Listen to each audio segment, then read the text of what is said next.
বঙ্কিমচন্দ্রকে সম্মান, রবীন্দ্রনাথকে ছোট। কেন্দ্রের বন্দে বিধিতে তুঙ্গে তরজা। জাতীয় সঙ্গীতের আগে গাইতে হবে বন্দে মাতরম। কেন্দ্রের নির্দেশিকায় বিজেপিকে নিশানা ব্রাত্যর। কাউকে শ্রদ্ধা মানে অন্য কাউকে অসম্মান নয়। ব্রাত্যর কটাক্ষে পাল্টা জবাব সুকান্তর। বঙ্কিমকে ওরা বড় করতে চেয়েছেন, করুন, আমাদের কোনো আপত্তি নেই, আমরা বন্দে মাতরমকে শ্রদ্ধা করি। কিন্তু রবীন্দ্রনাথকে, যে রবীন্দ্রনাথ আমাদের বাঙালি আত্মার সঙ্গে জড়িয়ে আছেন, যিনি প্রথম ভারতীয়, যিনি প্রথম নোবেল পুরস্কারে পুরস্কৃত হন, যাকে কোনোদিনই আরএসএস থেকে শুরু করে হিন্দু সাম্প্রদায়িক সংগঠনগুলি কখনোই রবীন্দ্রনাথকে পছন্দ করেননি, তার এই মুক্ত মনা দৃষ্টিভঙ্গির কারণে রবীন্দ্রনাথকে তারা দীর্ঘদিন ধরে ছোট করতে চাইছিলেন। আজকে এই সরকারি অর্ডারের মধ্যে দিয়ে তারা বঙ্কিমকে বড় করার নামে আসলে রবীন্দ্রনাথকে ছোট করলেন। রবীন্দ্রনাথ বিশ্বকবি, তিনি আমাদের সকলের শ্রদ্ধেয়। শুধু তাই নয়, রবীন্দ্রনাথ বাংলা সাহিত্যের এমন একটি নক্ষত্র, যে নক্ষত্র কারো দ্বারাই কোনো ম্লান হতে পারে না। কিন্তু এই যে হাইপোথিসিস উনি গড়েছেন, নিজে বানিয়েছেন, বঙ্কিমচন্দ্রকে শ্রদ্ধা দিলে অন্য কাউকে কি অপমান করা হয়? কোন মূর্খের মতো কথা বলছেন শিক্ষামন্ত্রী? বঙ্কিমচন্দ্রের সম্মান বাড়লে পরে রবীন্দ্রনাথের সম্মান কম হবে, এই ধরনের কোনো ইকুয়েশন অন্ততপক্ষে আমার জানা নেই। ব্রাত্যবাবু কোথা থেকে এই সমীকরণ জেনেছেন উনিই বলতে পারবেন। 3 দিন পর জেলমুক্ত আমির চাঁদ। দুপুরে জামিন, সন্ধে জেল মুক্তি। 5 জনের বিনা কারণে 3 দিন জেলে। আমির চাঁদ সহ 5 মায়ের চোখ দান করে গ্রেফতার হন সমাজকর্মী। পুলিশের অতি সক্রিয়তায় ধৃত সমাজকর্মী। 3 দিন পর অবশেষে জেল মুক্তি। কথা বলবো, প্রতিনিধি সমীর রয়েছেন সঙ্গে। সমীর, চক্ষুদান, অঙ্গদান, মহৎ কাজ, এ নিয়ে আমরা কত কথা বলি, কিন্তু এক ছেলে, যার চোখ সে দান করেছে, তার মা, সেখানে দাঁড়িয়ে এরকম একটা মহৎ কাজের পরও তাকে 3 দিন জেলে কাটাতে হলো। এটা সত্যিই আশা করা যায় না।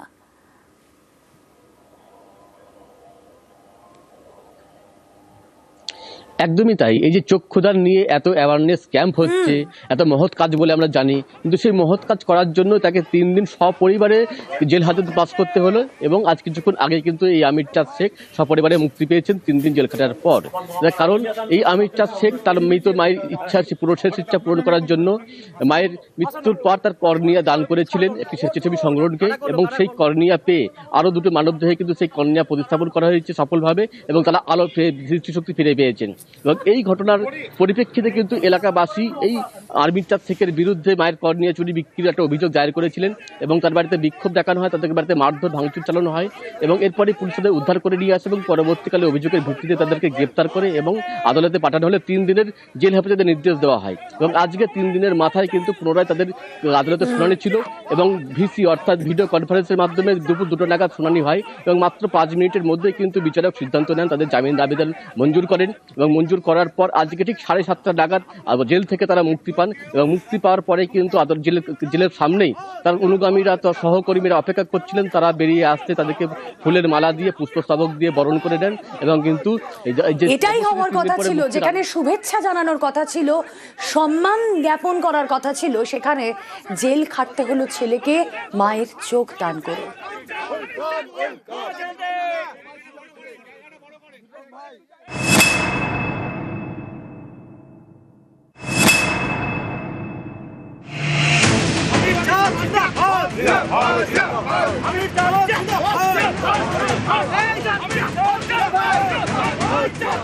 মা চেয়েছিলেন চোখ দান করতে, সেই ইচ্ছে পূরণ করেছেন সমাজকর্মী ছেলে আমির চাঁদ শেখ। এই ঘটনায় অতি সক্রিয় হয়ে আমির চাঁদ ও তার পরিবারের আরো 4 জনকে গ্রেফতার করে কৃষ্ণনগরের কোতোয়ালি থানার পুলিশ।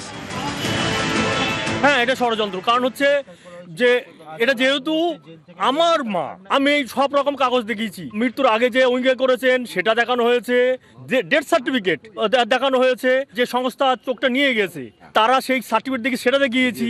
এবার এখানে কি দেখবে তারা? অথচ আমির চাঁদের বাড়িতে হামলার অভিযোগে সেই পুলিশ নিষ্ক্রিয়।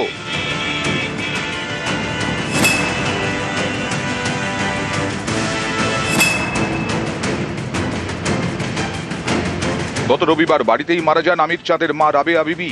তাঁর ইচ্ছে পূরণ করেন ছেলে, চোখ দান করেন।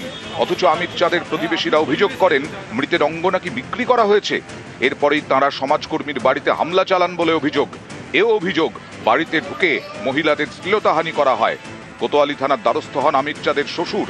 9 জনের বিরুদ্ধে লিখিত অভিযোগ করেন, যার ভিত্তিতে এফআইআর হয়। এই এফআইআর পর্যন্ত অভিযোগের পর পুলিশ নিষ্ক্রিয়।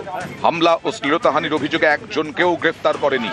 অনেকেরই প্রশ্ন, চোখ দানের মতো মহৎ কাজ করলেও অতি সক্রিয় হয়ে আমির চাঁদকে গ্রেফতার করেছে পুলিশ। তাহলে সেই আমির চাঁদের বাড়িতে যারা হামলা চালিয়েছেন, শ্লীলতাহানি করেছেন বলে অভিযোগ, তাদের ধরতে কেন নিষ্ক্রিয় কৃষ্ণনগরের কোতোয়ালি থানার পুলিশ?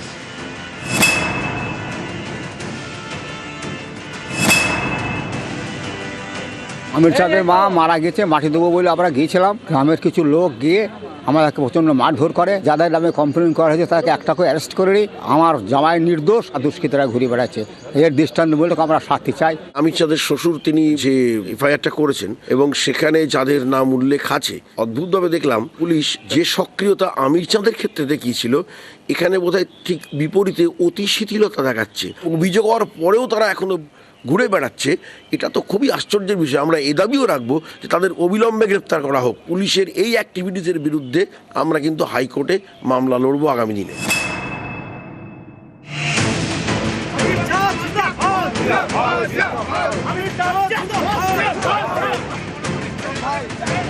মায়ের চোখ দান করায় অতি সক্রিয় হয়ে ছেলেকে বন্দী করেছিল পুলিশ।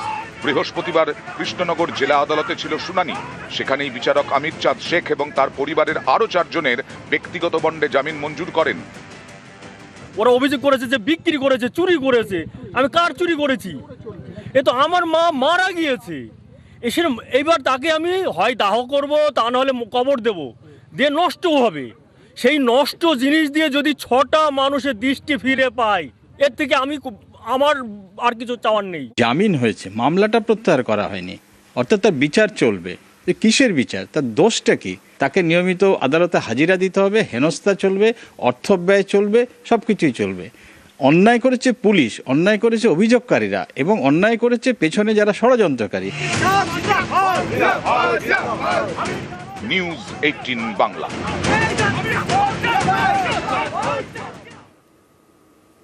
কিশোরী নাকি মারা গিয়েছে জানিয়ে দিয়েছিলেন নার্সিংহোমের ডাক্তার। অ্যাম্বুলেন্সের টেকনিশিয়ান কিন্তু বুঝতে পারেন মারা যায়নি, এখনো প্রাণ আছে তার। আর তার তৎপরতাতেই মেয়েকে ফিরে পেয়েছে পরিবার। পূর্ব মেদিনীপুরের কাঁথির ঘটনায় শোরগোল।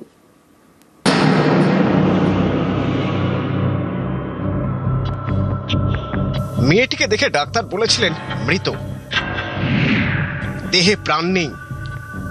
এরপর যথারীতি শুরু হয় শেষকৃত্যের তোড়জোড়, খোঁড়া হয় কবর। কিন্তু অ্যাম্বুলেন্সের টেকনিশিয়ানের তৎপরতায় সেই মেয়েই ফিরল বাড়িতে।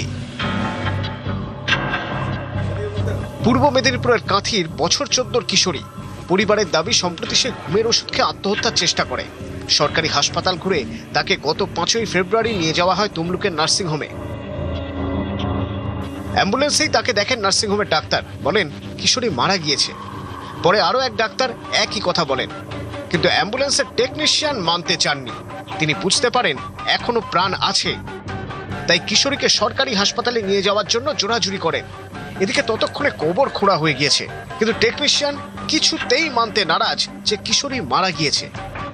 শেষমেশ তার চাপেই কিশোরীকে নিয়ে যাওয়া হয় কাঁথি হাসপাতালে। এই সরকারি হাসপাতালের ডাক্তাররাও দেখে বলেন কিশোরী বেঁচে আছে। তাকে তখন ভর্তি করানো হয়। 7 দিনে সে সুস্থ হয়ে ওঠে, ফিরে যায় বাড়িতে। কোনো ডক্টরবাবুর সাথে কথা বলে ওরা বলেছে যে মরে গেছে। আমরা বলতে চাইছিলাম যে আমি মনিটরে সব কিছু দেখানো আছে, দেখুন আপনি পেশেন্ট বেঁচে আছে। তারা সেটা বলতে চাইছে যে না, আই দেখিয়ে সেটা তারা বলছে মারা গেছে চোখ দেখে। মা একটু বকাবকি করেছিল।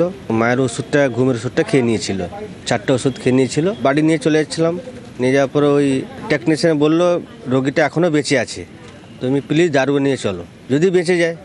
তারই জন্য আজকে আমার বোনটা বেঁচে যাচ্ছে।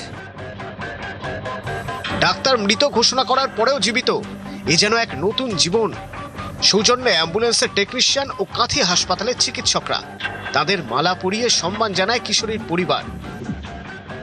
ওরা ওই আমাদের যে টেকনিশিয়ান ছিলেন আইসিইউ ভ্যানের, তিনি কিন্তু বরাবরই বলে এসেছেন যে রোগীটি বেঁচে আছে, এবং ডাক্তারবাবুরা তার কথা বিশ্বাস করেননি এবং তাকে বলেছেন যে না, তোমার যন্ত্রভুল, রোগীটি মারা গেছে। কিন্তু শেষ পর্যন্ত আমাদের ওই রবীন্দ্রনাথবাবু, যিনি আর কি টেকনিশিয়ান ছিলেন, ওনার প্রচেষ্টাতেই মূলত উনি সাথে সাথে ওকে ভর্তি করার পরেই আমরা দেখতে পাই উনি কিন্তু বেঁচে আছে এবং ওর কোনো রকম ব্রেন ডেড বা এইসব কিছু কোনো প্রমাণ আমরা পাইনি। পুরোপুরি সজ্ঞানেই ছিল এবং দিন সাথে থাকার পরে ও পুরোপুরি সুস্থ হয়ে যায়।